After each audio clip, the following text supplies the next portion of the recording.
I'd like to call to order the March 15th, 2016 Board of Commissioners meeting for the Batavia Park District. Can you please call the roll? Riley. Here. Boyles. Here. Absent. Oh, sorry. I'm here. I'm here. Good start. Tillman absent. Gray absent. Callahan. Here. All right. So please stand for the Pledge of the Allegiance. I pledge allegiance to the flag of the United States of America and to the republic for which it stands, one nation, under God, indivisible, with liberty and justice for all. That's why I like it when Roger's here. I can't see the flag. Thank you. All right. Any items to be added, removed, or changed on the agenda? No, Okay. stands as is.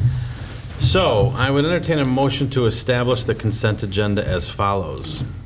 Approval of the minutes of the regular board meeting of February 16th, approval of the minutes of the special board meeting of February 29th, approval of the paid expenditures, unpaid expenditures, treasury report, purchases, ordinance number 256, surplus property, resolution 235, FOIA designations, and a request for special use permit for Windmill City Fest. Okay, so moved, just to clarify, that's 356. Oh, Surplus sorry. property. 356, okay. Second. So a motion by Foyle, second by Riley. Any further discussion? Shall I please call the roll? Boyles. Aye. Riley. Aye. Tillman absent. Gray absent. Callahan. Aye, motion carries. So I entertain a motion to approve the consent agenda as approved. So moved. Second. Motion by Foyle, second by Riley. All those in favor signify by saying aye. Aye. Opposed, motion carries. Next item on the agenda is matters from the public, seeing none. Matters from the commissioners. Yeah, I have, just think we had a real good meeting with the Parks Foundation, February 29th. Clarified a few things. And one of the things we talked about was putting the foundation on the agenda as a regular agenda item, much like we do with Fox Valley Special Rec. If there's nothing to report, there's nothing to report. But we, To be reported by our liaison, or to have a... to be reported by our liaison. Okay, sure. Good idea. Great, and if our liaison's not available, I'm the ex officio, so I can help too. It's a great idea. Just to kind of keep the foundation's work up in the forefront. Sure, and that makes sense to put it by Fox Valley Special Recreation Association, since we always give updates. It's a So great if there's idea. consensus to do that, maybe we can. I, being the one who sets the agenda, I will be happy to work with Allison to make sure that happens. Great. Consider it done. Excellent. Kevin, anything? No. Okay. Next item on the agenda is correspondence. And we had two pieces of correspondence. One from Judge Clint Hull and one from Williams Architects. So I'd like to put those on file. Thank you. Next item on the agenda is announcements. Yes, actually. Jim. Jimmy B's Well, right. not nearly as good looking as Carrie. I'm what you get tonight. Announcements for March 2016. All ages are invited to hop on over to the Park District's annual Easter egg hunt this Saturday, March 19th at 10 a.m. The egg hunt will once again be held at West Main Community Park. Come early to take your photo with the Easter Bunny. Kids will be divided into age groups, and the hunt will begin promptly at 10 a.m. But don't let your furry friends miss out on the egg hunt either.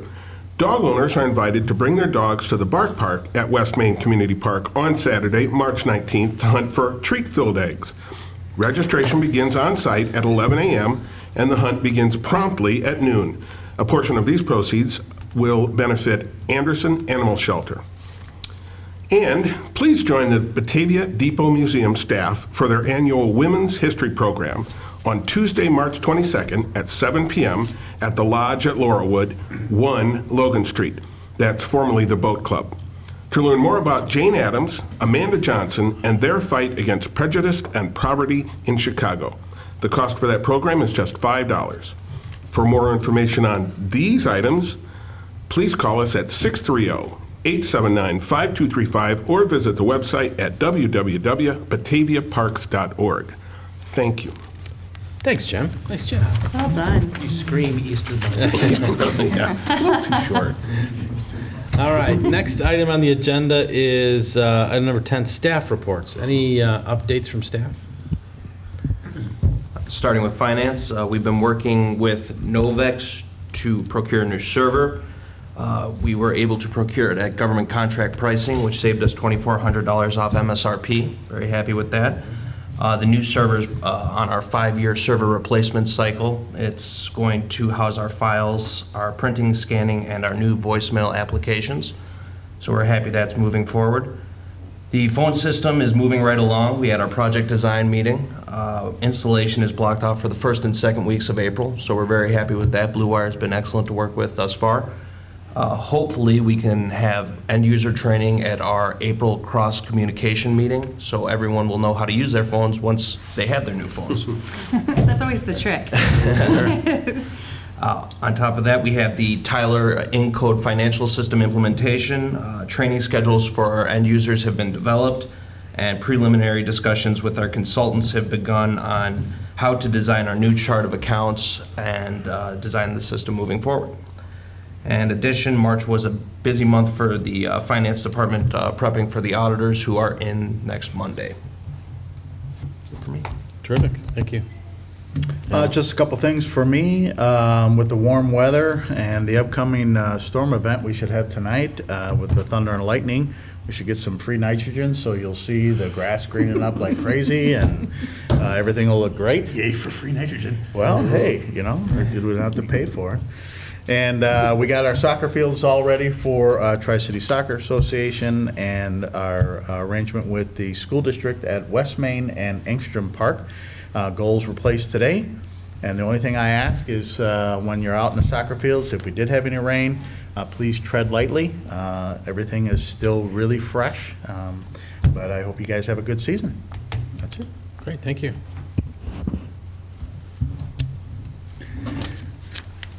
I was going to say I have nothing additional to add to my report, but I'm not going to.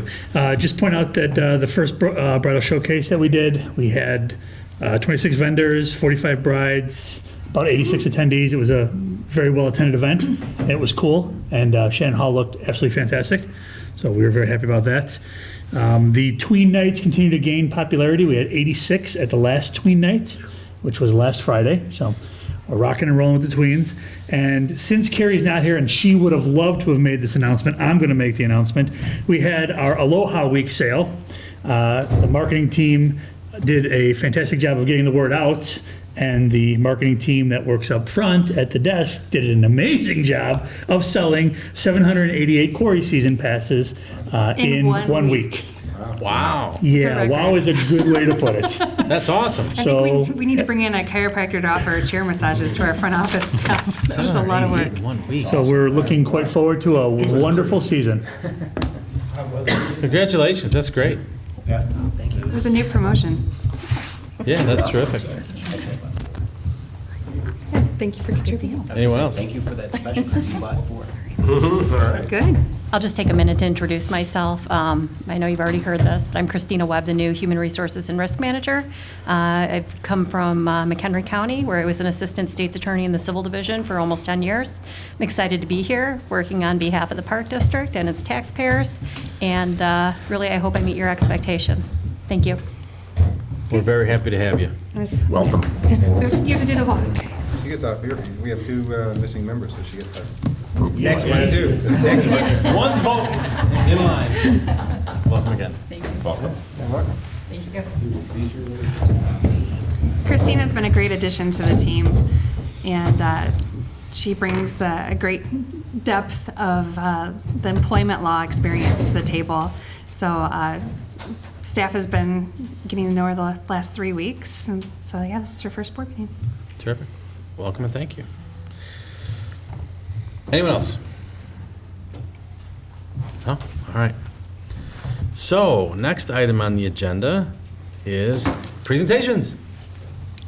We have Karen Nagel here from Fox Valley Special Rec for her annual update. Welcome.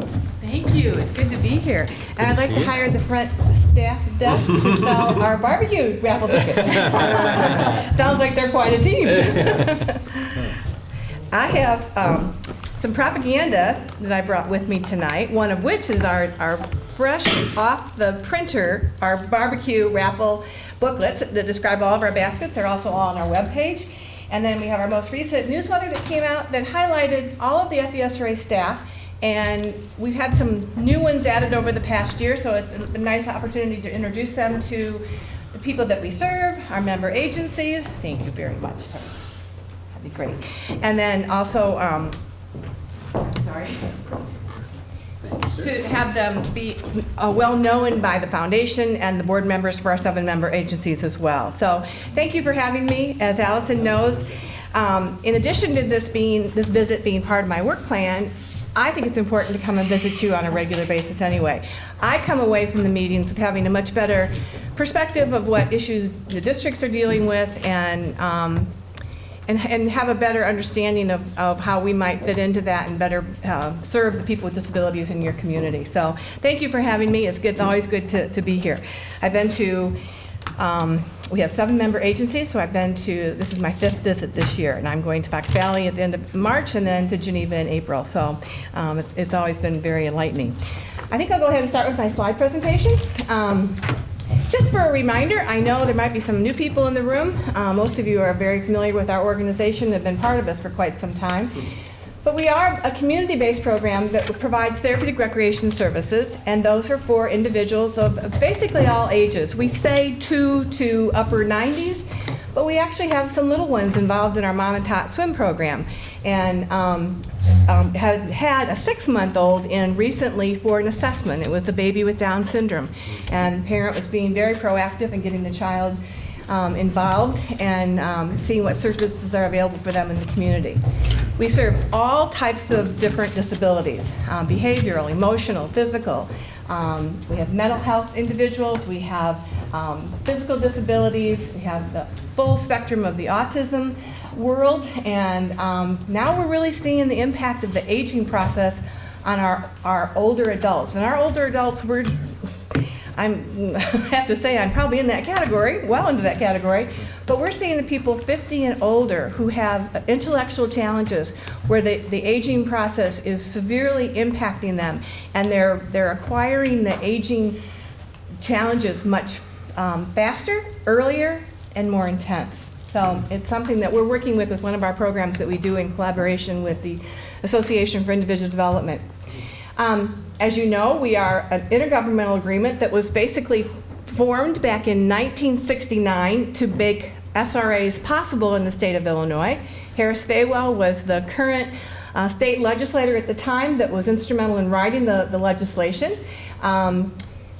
The very first special recreation was kicked off in 1970, and that was up in the northern suburbs. We, I'm happy to say, are celebrating 40 years this year of being in service. So in 1976, in the month of August, we were born.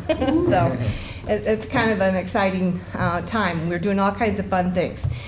You are able to levy on our behalf of being part of this association up to 4 cents of the per $100 of the taxable property in your community. And we do have the 7 member agencies that we talk about. Click. We were formed originally with only 3 districts, and that was Fox Valley, Geneva, and St. Charles. Batavia, you were the next ones to join along, but not until 1984. So we were in existence about 8 years before we must have convinced the city fathers to join part of our association. As you all well know, it took a long time for anything else to happen because of the impact of the tax cap that the state of Illinois was under. But fortunately, due to the exemption of the special recreation levy from that, we started seeing some enrollment and additional districts being able to be involved in our district. Oswego Land Park District joining in 2004, Sugar Grove in 2005, and then most recently the South Elgin Parks and Recreation Department. So we have quite a geographic line up and down the Fox River Valley. Our mission is pretty simple. We are basically here to enrich the lives of people with disabilities through collaboration of our member agencies and our other community partners. And those community partners may include the special education programs, the school districts, the Mid-Valley Special Education Co-op, the Association for Individual Development, many of the agencies who also have the goal to serve people with disabilities, we are partnering with to be able to make more comprehensive services available to those with disabilities. Our values. Safety by far is one of our most important ones. And with the individuals that we work with, oftentimes they may not be aware of their safety, their own safety. They may run into the street, they may not realize that doing certain things is going to harm them, so our staff we feel very well trained in being aware of thinking of things that our kids and our adults might do that they shouldn't be doing. We respect diversity. We represent all different types of abilities, disabilities, all different racial, ethnic groups, and feel very strongly about the fact that the respect of diversity is extremely important.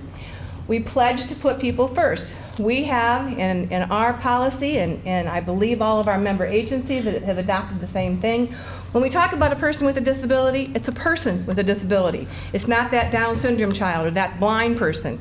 It's the person first, followed by the disability. So we stress that in our trainings that we do with all of our staff, and we highly enforce that our staff follow that same type of language and reference to the individuals that we serve. Fair and equal access to all individuals that we serve, both from being involved in programs and having the various opportunities made available to them. Our commitment to excellence, we're always striving to do it a little bit better and be of a more comprehensive service to those that we do provide for. Collaboration and partnership falls in with our mission.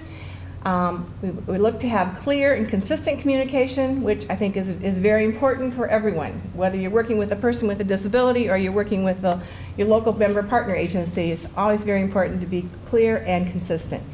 And then always looking to expand the opportunities and to continually enrich the lives with the people with disabilities that we serve.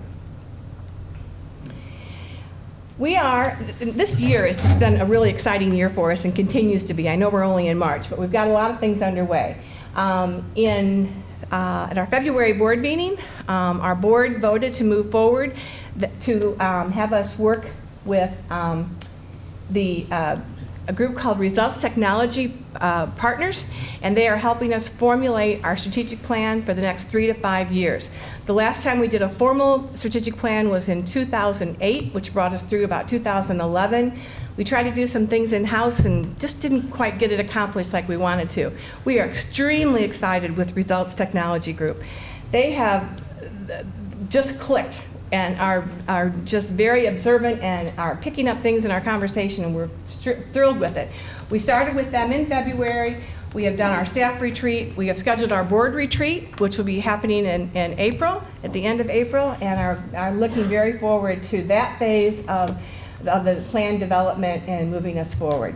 So it's important that after 40 years, we look at where we are right now and where do we want to be, and then what processes we're going to use to get there, and what resources are we going to need to have to get there. We also, the board approved in the February meeting, and Allison officially signed off on it Friday afternoon. We applied to enter the process for the Distinguished Accreditation Agency process.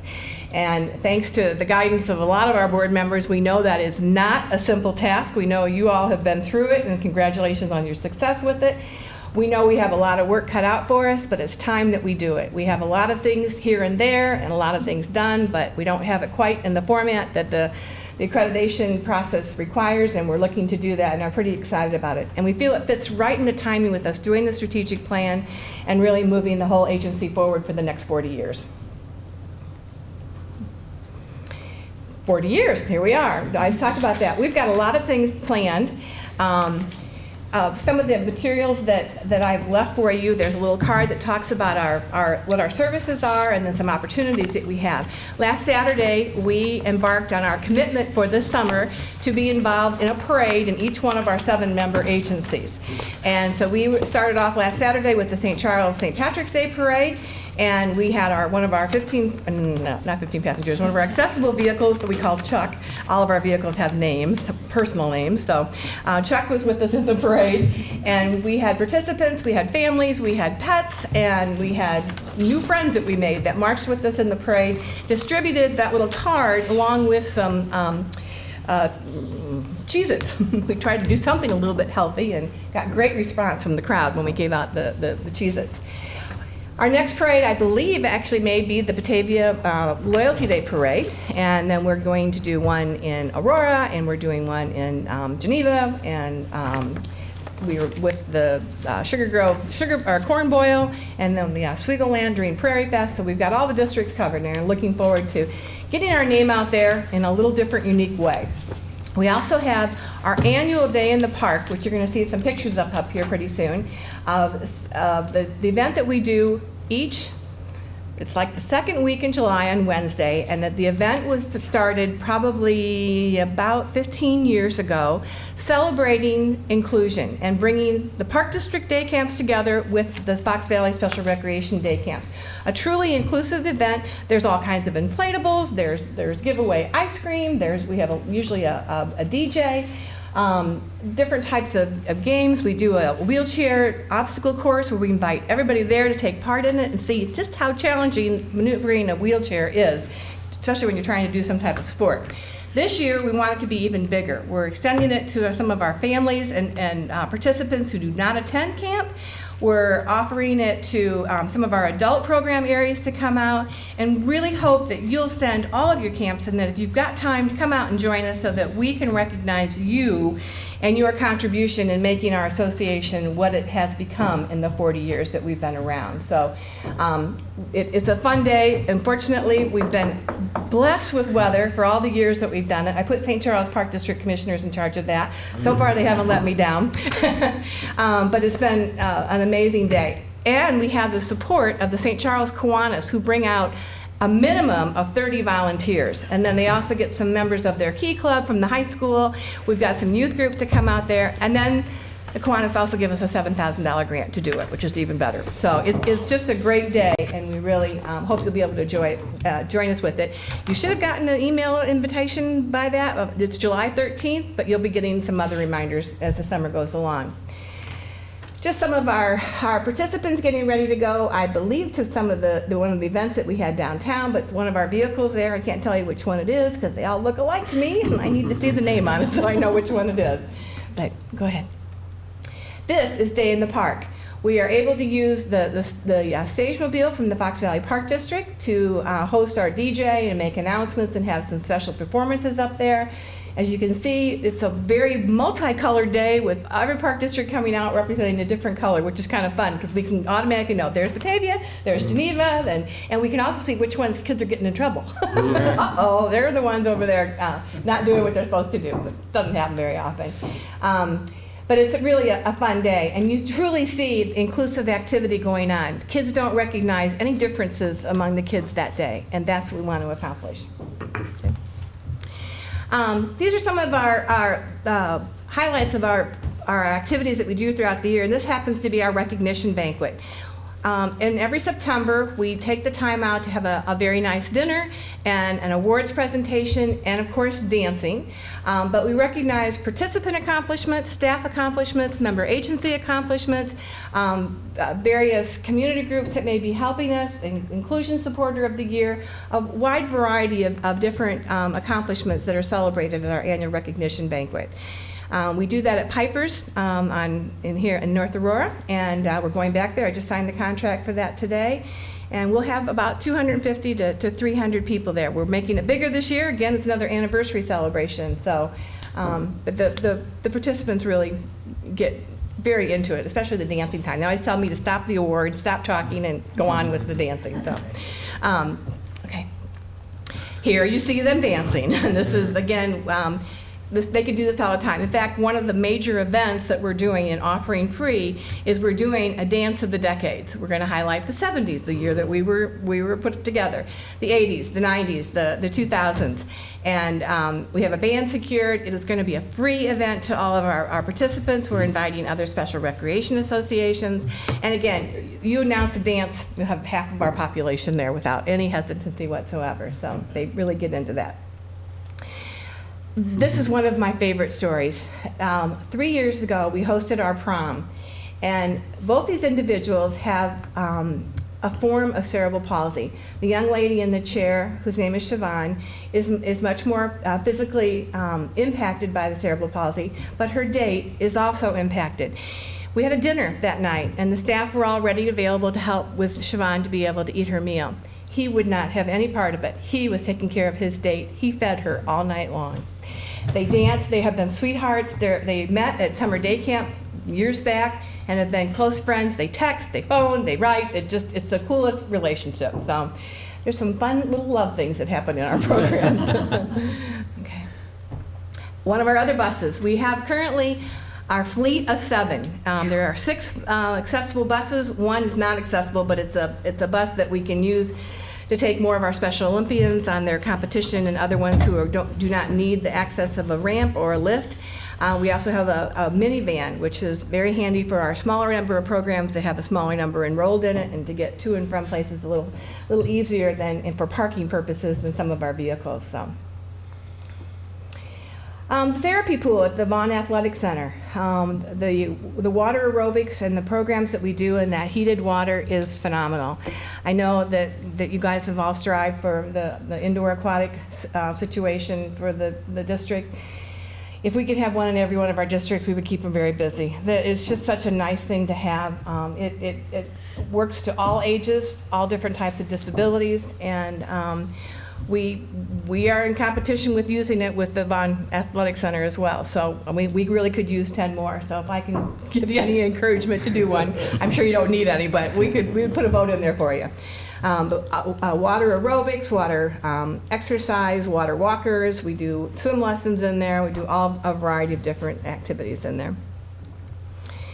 I believe these are some of the Batavia campers that we've had through some of the day camps, and we do offer, we've been very fortunate to be able to house one of our day camps in Batavia at least for probably the last 10, 12 years.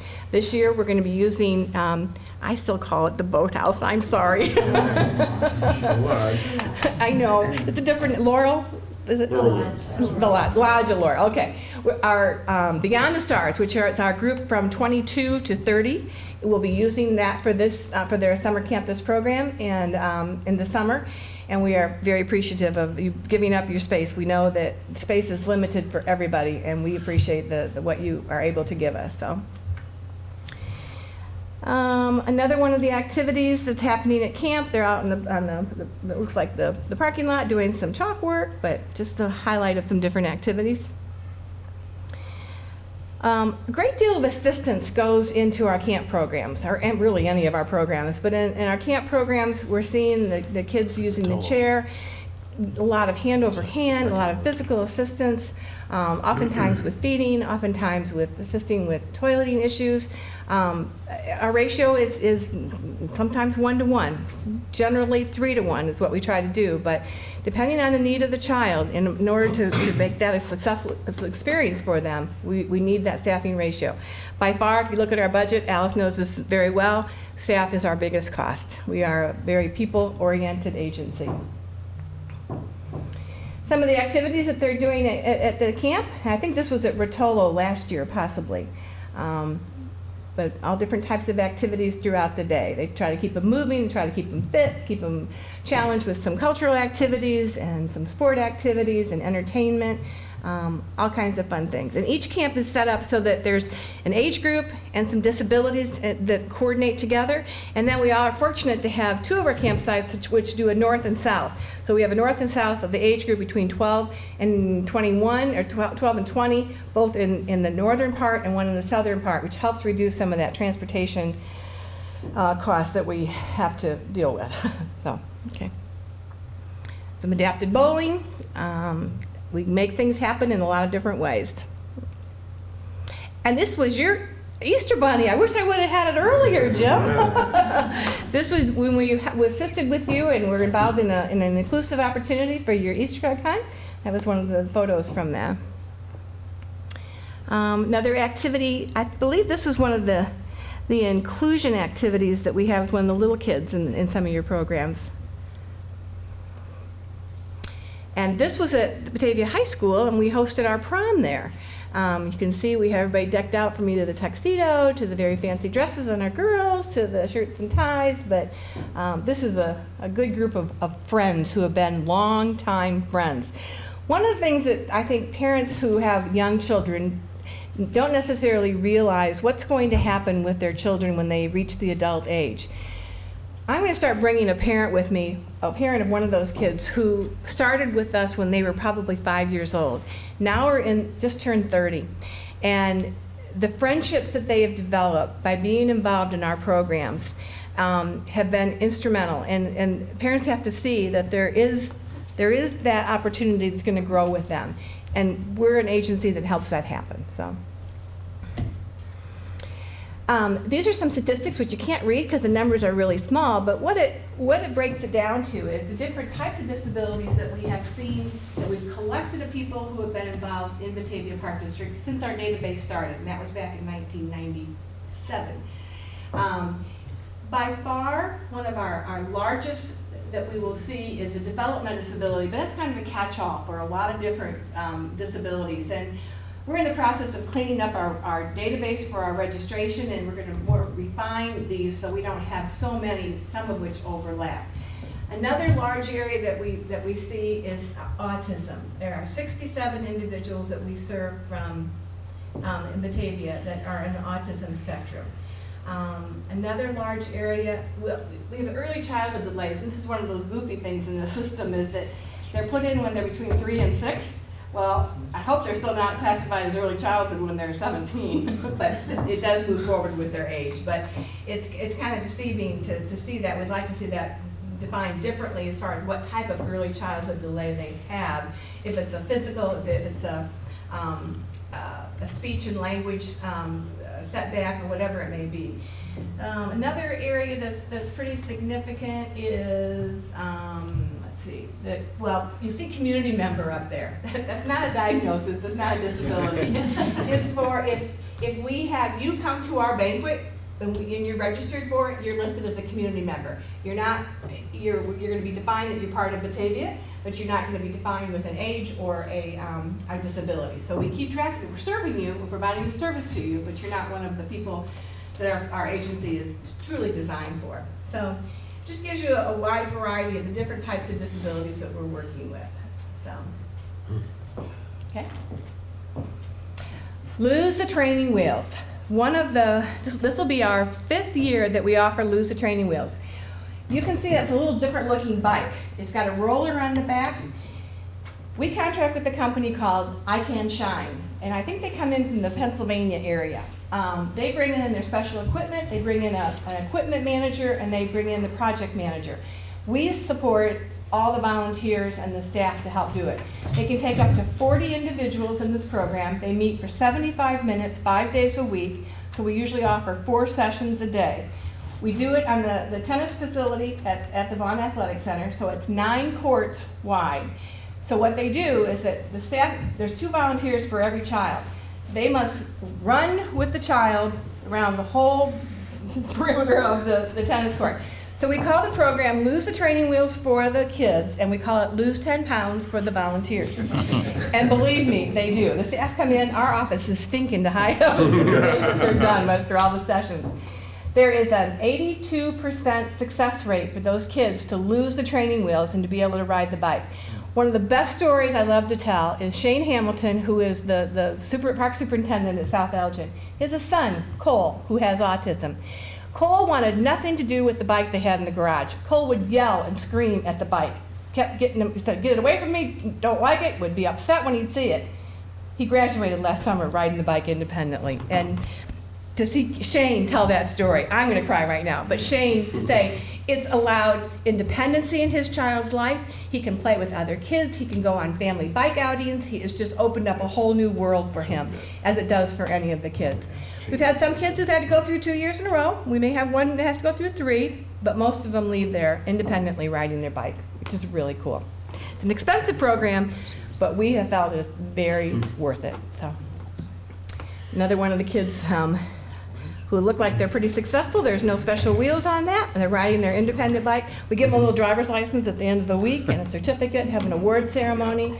Parents are watching in the window that you can watch through at the tennis facility, crying as they see their child progress from Monday to Friday. And that's kind of what I have. There's so much more to tell, and I could be here for another 3 nights, but I think you probably want to go home, beat the storm. But just want to thank you for your support for all the years that you've been involved. It's been your service and your contributions to what we do. We couldn't do it without you. So thank you very, very much, and I'll be happy to answer any questions.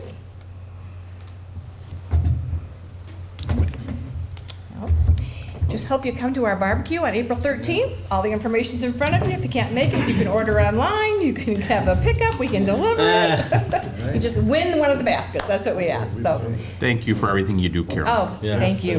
Thanks for coming I out. love it. Thank you very much.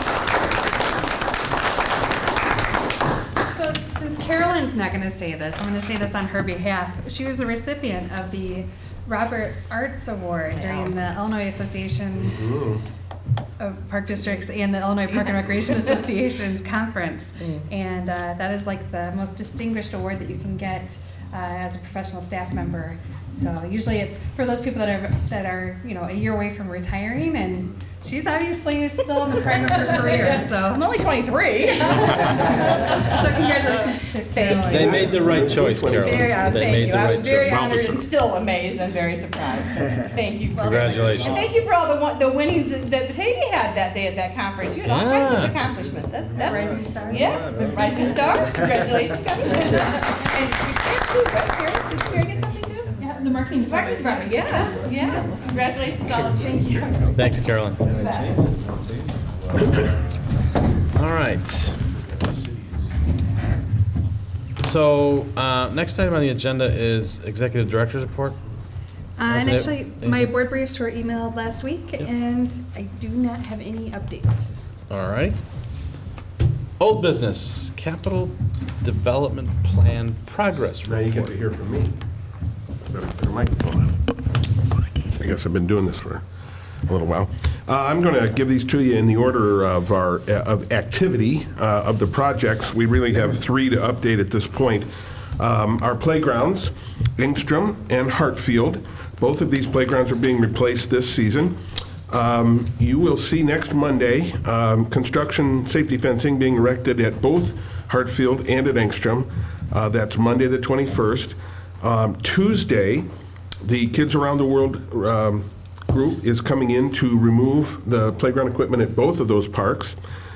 It may carry into Wednesday, I don't know, and we're hoping for really good weather for them.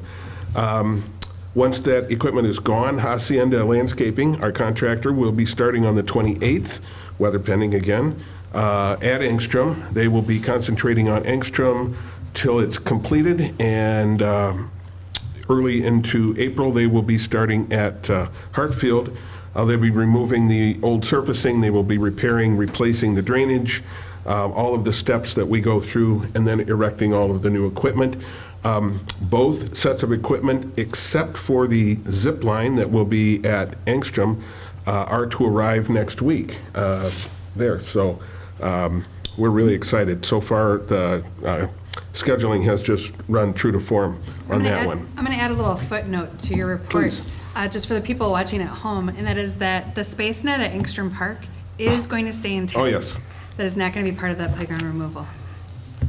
We've had a number of questions on Facebook and on email and on the phone about that, so Excellent. thank you. Thanks for clarifying. Yes, thank you. Next to Shannon Hall. Today was the due date for contractors to submit a statement of qualifications of their business for being considered as qualified to bid on the restoration work and the roofing work at Shannon Hall. That's our other major construction project this year. I received statements of qualification from 8 different contractors. We are going to evaluate those starting tomorrow. All at first glance appear to be more than qualified. Right now, at the same time, Williams is working on finishing the construction documents. We were approved at the Historic Preservation Commission here in Batavia last night. We are going to receive our certificate of appropriateness, and which is great. That means we can move right into the permit process once the plan sets are done. The plan is to release the bid specs on the 5th of April. We will open them on the 28th of April and be asking you to consider award of contract on the 17th of May so that we can move right into the construction at the facility. Last but not least, Depot Museum. The survey is being finalized. There were a number of items that needed to be added into the survey so that we can then go meet with the city of Batavia, their planning and zoning folks, to discuss the kinds of zoning issues that we need to address at the depot in looking forward to an expansion of that facility that is still yet a couple years down the road. So we are hoping that that will happen here in the first part of April. We will be able to set that meeting up and then begin. We'll keep you informed, obviously, as that pushes forward. And at that point, it's been a very busy few weeks. Yes. That's great. Good work. Thank you. All right, next item on the agenda is item number 14A, and with us this evening, we have Bill McGrath, the City of Batavia Administrator, to provide us with the City of Batavia River Corridor update. Welcome, Bill. Thanks. Jim, I'm coming to drop off my check for my quarry passes for my grandkids. I'm going to drop off a pre-stamped building permit and COA for the depot, okay? Oh, yeah. Thank you. Somebody write that down. You can come to as many An extra permit? Extra copy. We've got that on tape. Probably a lot of you are familiar with the fact that over the last couple of years, we've done some strategic planning and been doing streetscape downtown. When we first started doing the streetscape planning, our consultants were kind of amazed and really kind of opened up our eyes to the fact that we don't pay enough attention to the river. And, like a lot of cities, we've built where we all face the river for industrial measures. When the industries fell out of use, we really kind of turned our back on the river. People are afraid of rivers. People feel that the Fox River, is acidic. So if you couldn't possibly let it touch your skin, and just a lot of things have grown up, developed over the years where we just don't feel connected to it as much. And in the strategic planning, it came out that we really have to take advantage of this, and even from an economic development point of view, we have something that most other cities don't have. A lot of us spend a lot of our time up and down the river, so we're used to, our friends, we all live in river towns, but it's when people come from other cities, they say, this is amazing, you realize you just kind of take it for granted. So, and it goes along with our focus on downtown, and a lot of our emphasis is to make downtown a beautiful place for the community, because if it's a beautiful place, then the community will want to congregate there. If people congregate, then aside from that just being good in of itself, because it's community, then commerce tends to follow. So that's a good economic development thing. We don't think the downtown is ever going to be a commercial behemoth or anything, but that's really not what a downtown is all about these days. So, so there's the planning aspect. The second one is, as we've increased our sensitivity, we understand now that the river never rests. We've had a huge issue in 1996, and of course we're blessed compared to a lot of other communities. We really have no lowland, but we had some we had some, where Pal Joey's is now was threatened with water. We had some people right near the Wilson Street Bridge take some water in their basements, and we continue to have those. You can't plan for those. Over time, we've seen a lot of erosion. I mean, you certainly have been, not the victims, but I guess you could say victims. It's just a natural course of events, but it's hard for people to understand. And so we're at the point where we have some significant erosion occurring that threatens some of our infrastructure. So immediately north of the Wilson Street Bridge on the west side, we had to extend part of a retaining wall when we redid the bridge, because actually buried in that riverbank is a sanitary sewer line that takes care of the whole that whole peninsula there, including River Rain. And that was threatened, so we had to extend the retaining wall. That area is continuing to erode and is causing problems for us. And not only is it threatening the infrastructure, but our riverbanks, in the core of town, we do have to look at it as kind of an urban area. And when we start losing land, we lose the potential to do some development, whether it's to extend the bike path or a walking path along that from the Ped Bridge to the Wilson Street Bridge, and a lot of other things. Secondly, we have some erosion occurring by the main substation, which is just south of the Wilson Street Bridge. And then we have some erosion down by the wastewater treatment plant. So we have put this all together with all this sensitivity, and we wanted to come to you because, frankly, it's a regional asset. I think we've worked as partners in the past really well. You guys have done a great job with, with the Riverwalk and the Riverwalk campus. Let's put it that way. And we've been really proud to partner up with you over the years. I think we were partners on the Ped Bridge, and I think we were partners on the, I don't know what you call the extension of the bike path that's just sitting on the piers. River level trail. Right, the River Level Trail, is that what you call it? Okay, the River Level Trail, and a host of other things. And nobody owns the river. This is this community resource, and so we think that you're the logical people, and frankly, technically speaking, you own a lot of the riverbank. So we thought we should partner up with you as we start doing something. Going back, as I forgot, in terms of the river never resting, there is the issue of the dam, but the way we're casting this is that the real issue is preserving the depot pond. Because I think the council has come to the conclusion that the dam is going. We don't know when, we don't know what's gonna come down by human work, or it's gonna come down over time.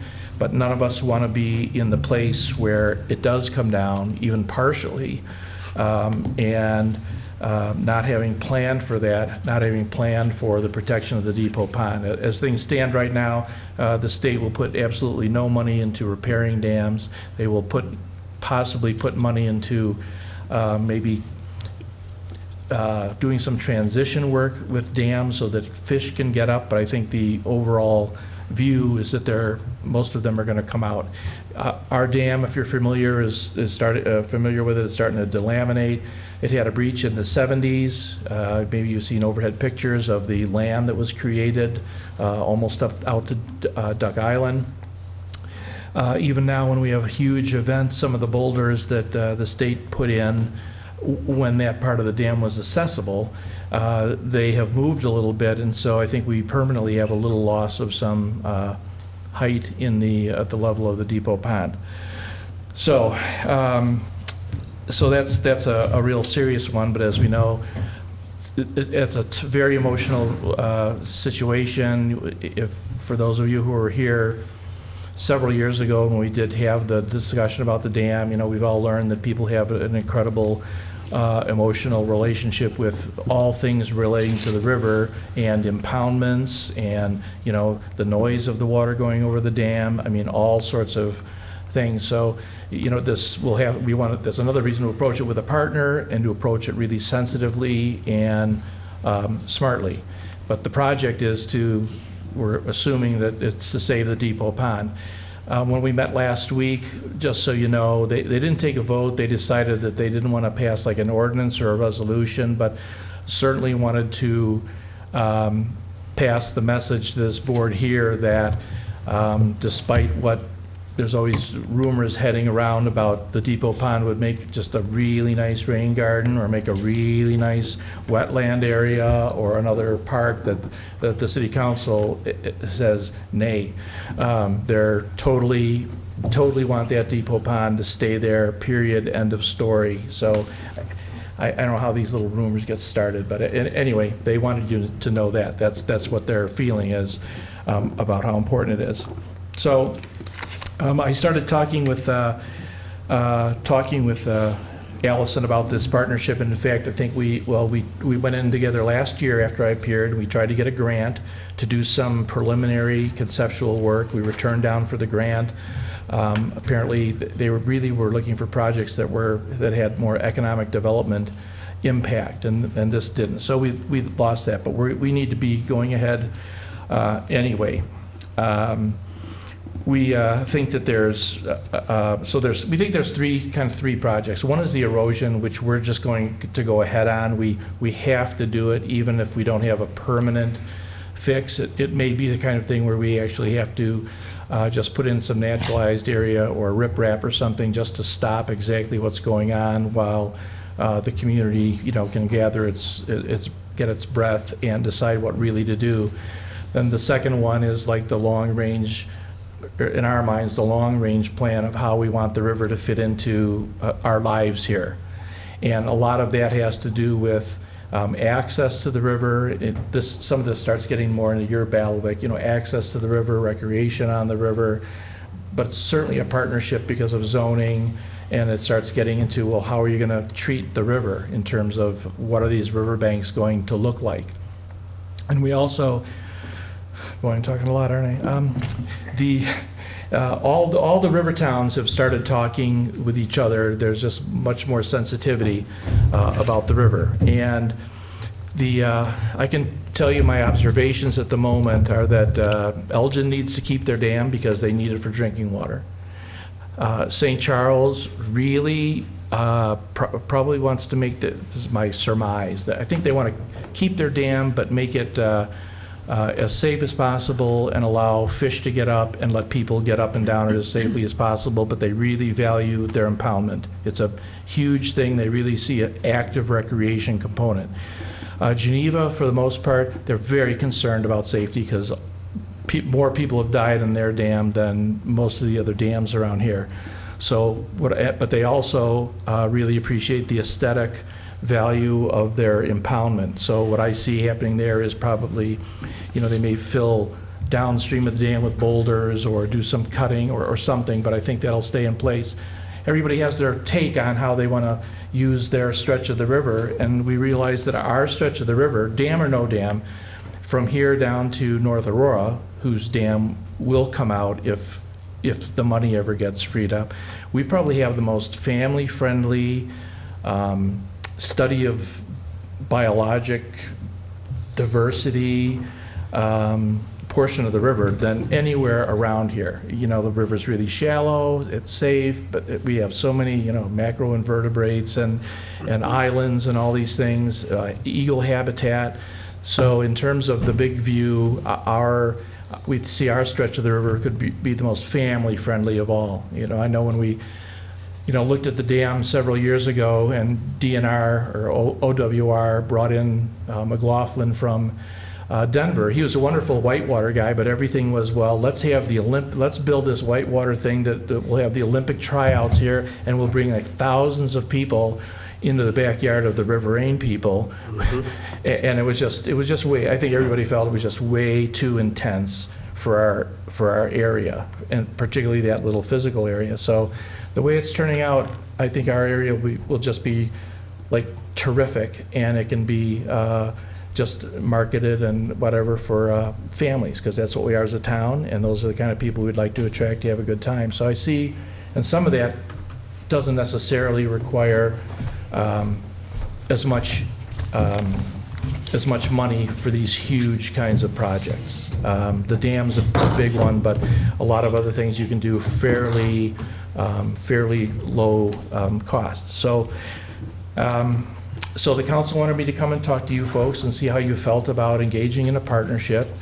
We think that there's no doubt that we need a consultant to come up with ultimately lead the city and the district, and a citizen component to come up with say a 10 or 15-year plan for the river. Not anything that we can achieve in the next several years.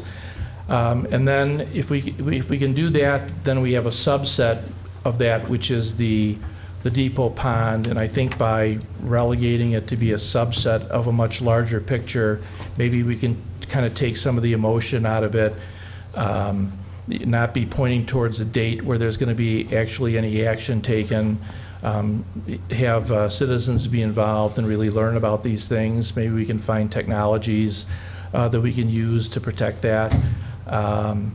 I know that it appears that one of the conundrums about Batavia is, or our situation with the depot pond, is that where I believe that if it's still the case, regardless of what they say about there being no money in Springfield, if a community goes down there to OWR and says, please take our dam out, they're gonna find the money somehow, and it's gonna come out. The problem is they don't want to put any money towards protecting the depot pond. So that may be a political issue that we all have to work on, or a technological issue, or a self-funded issue, don't know. But we think that we should just start that. I'm sorry to interrupt, but is that still the case, or was that the case years ago? We were told the OWR, they did kind of a antique sideshow. They went up and down the river talking with people, and that was last year, and sideshow.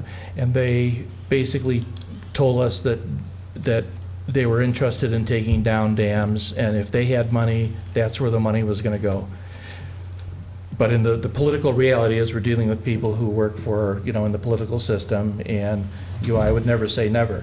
The depot pond, they actually think I've got a map here somewhere. If you see that, where the black lines are that go from the tip of the island and go at a 45-degree angle from that, I believe from that line downward, that's the Park District owns that part of the river because it was dug out by hand, so it never was really part of the river.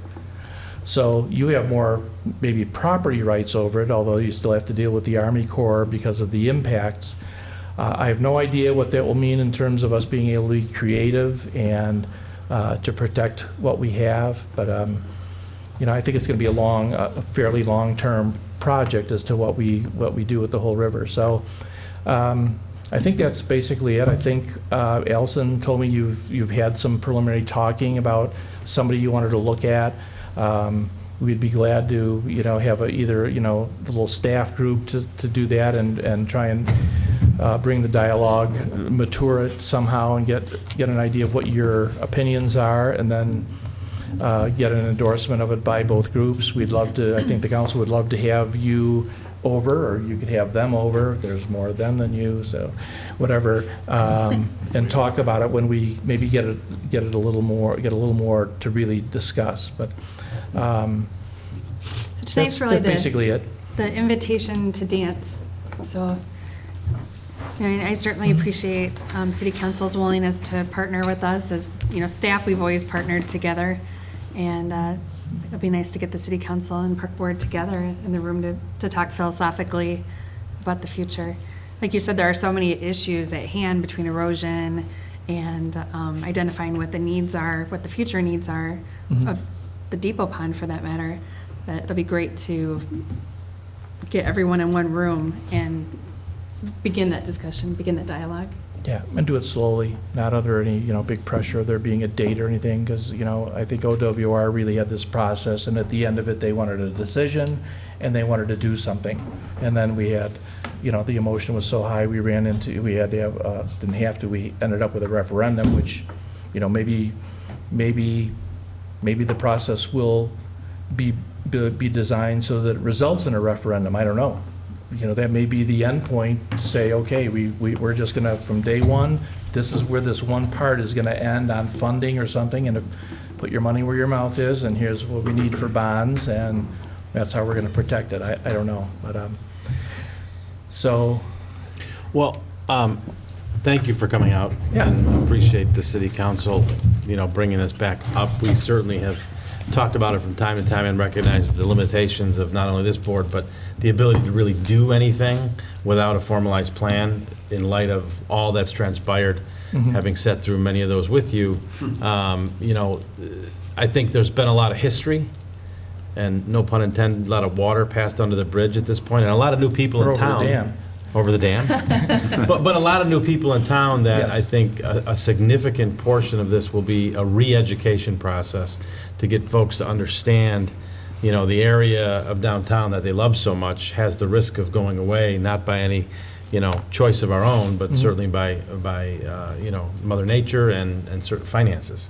So I personally think it's a great idea and would welcome the opportunity to engage city council to come up with a plan and a group and an organization, or an organized campaign, if you will, to advance the idea that we want to save Depot Pond, period. We're in full agreement with that. yeah, okay. Yeah, and I think, I know we've always concentrated pretty much north of Wilson Street, but I think we have some assets south of Wilson, all the way down, past Funway. And, I would say if we're studying this, we ought to at least not forget what's to No, the south. well, you have a brand-new island just north of Clark Island. I don't know if it's been called an island yet, but it's gonna be there. We're working on naming. Yeah, naming rights. Well, it's the bane of the mayor's We find existence, it I have to say that, but the fact is, give it 20 years, it's gonna fill with silt, and more things are gonna be growing. We've annexed and actually bought a couple of, an island just to the south, the island that used to be the, in between the two power dams by Funway. That island it's a piece of property. It went for back taxes, so we recently acquired that, and we'll be looking at other, other things around there, so we can at least kind of control them by zoning and, make good use out of them. But, I had some. It's not worth it to go through these slides. All it is you can certainly, I can email it to Allison and she can send it all to you, but it's complicated. There's a lot of pieces of property where the landowners own into the river. There's a lot of places where the Forest Preserve owns just the path and a private entity owns between the path and the river, and there's places where we own it, places where you own it. So this will just show you that. And we made some general surmises about what we thought should be urbanized and what should be quote-unquote naturalized, even though that doesn't mean it couldn't be protected for access and things like that. So I think our main view now is that from the pedestrian bridge down to to Wilson Street on the west side, we think that needs to be urbanized. We want to put the Riverwalk through there because we built stairways down the bridge, and we want to connect that up to the Ped Bridge. And then we think on the other side from the Challenge down to the Wilson Street Bridge, we think that needs to be urbanized as well. That's a huge task with the Army Corps and, flood,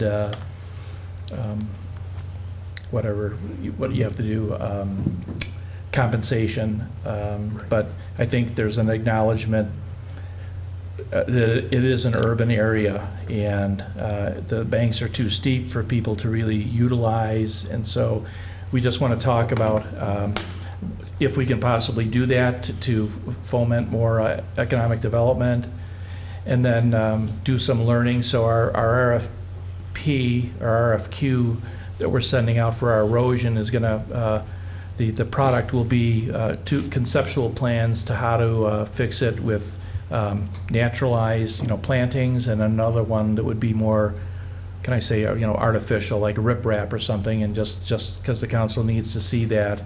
And and try and learn what the difference is. So, and then that, part of that will be an educational campaign, because the other thing is I think people have a lot to learn about, the plantings. There's a lot of folks who see, there's the whole, is it a plant or is it a weed? And we know. There's some hybrids. And some hybrids, or, when a tree comes down, is that fish habitat, or is it, are you junking up the river? We've all kind of gone through this over the years, so it'll be an interesting community discussion, so. But we know buckthorn's not welcome. Pardon me? But buckthorn's not welcome. No buckthorns. So. So, well, thanks a lot. Thanks, Bill, we appreciate it. No problem. Please send that, though. I'd like. Yeah, I will. I'd like to see that.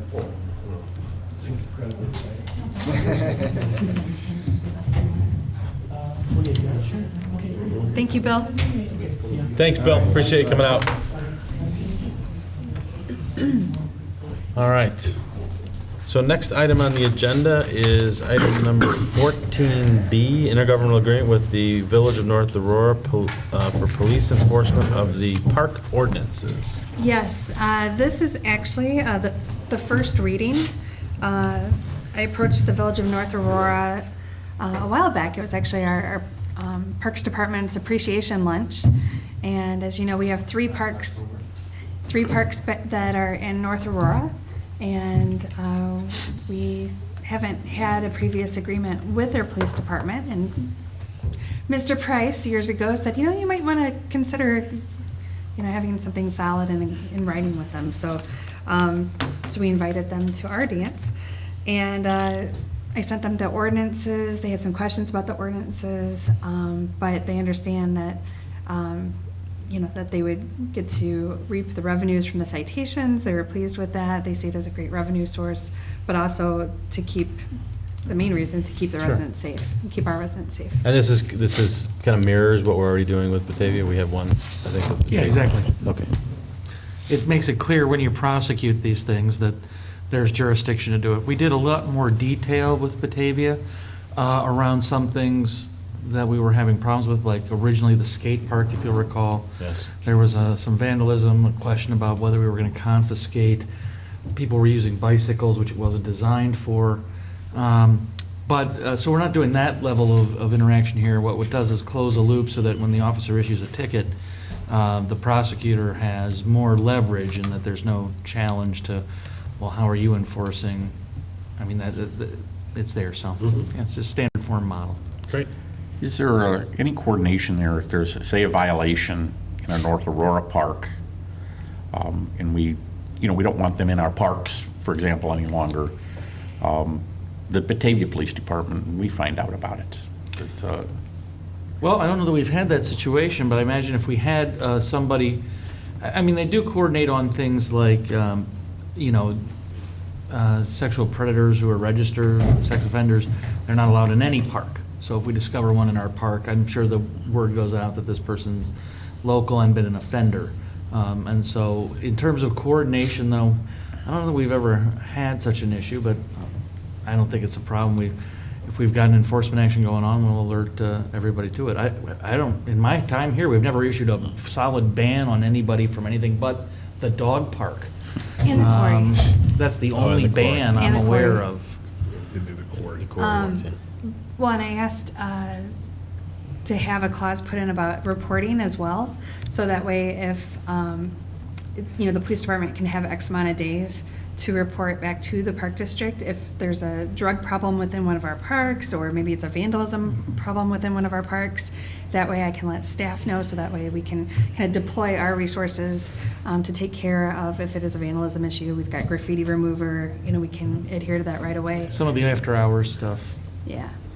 Yeah. And then that way, if we do need to ban somebody from our park system, I've got the letter that I can send to them. And the authority to do it. Yep. I think it's a great idea. So I guess I'd ask the board members to review it, and if you have any questions, get them to Allison or concerns, and then we'll ratify it next month. Okay. Our pleasure. And it's just the beginning. Hopefully we can get Geneva and the sheriff on board too. Yeah, that'd be great. All right, next item on the agenda, Fox Valley Special Rec Association. Well, her phone is blowing up because Allison said, I'm inviting people to a dance, and next thing you know. All these dances, the prom at the high school. I'll help reiterate what Carolyn said earlier, and that is April 13th is the Fox Valley Special Rec Foundation BBQ and raffle. There's some great prizes. You can get your tickets at fvsrfoundation.org. And we'd like to encourage our viewing audience to do the same. So FVSRF, or actually FVSRfoundation.org. Great food, It is good. great cause. Excellent. So, thank you. Anything else? Carolyn said it all. She took my thunder. Yeah, wow. We have no need this evening for executive session, so I would entertain a motion to adjourn. So moved. Second. Motion by Riley, second by Foils. All those in favor, signify by saying aye. Aye. Opposed? We are adjourned. Thank you very much for joining us. We will see you next month. Sorry, John, before you. Okay.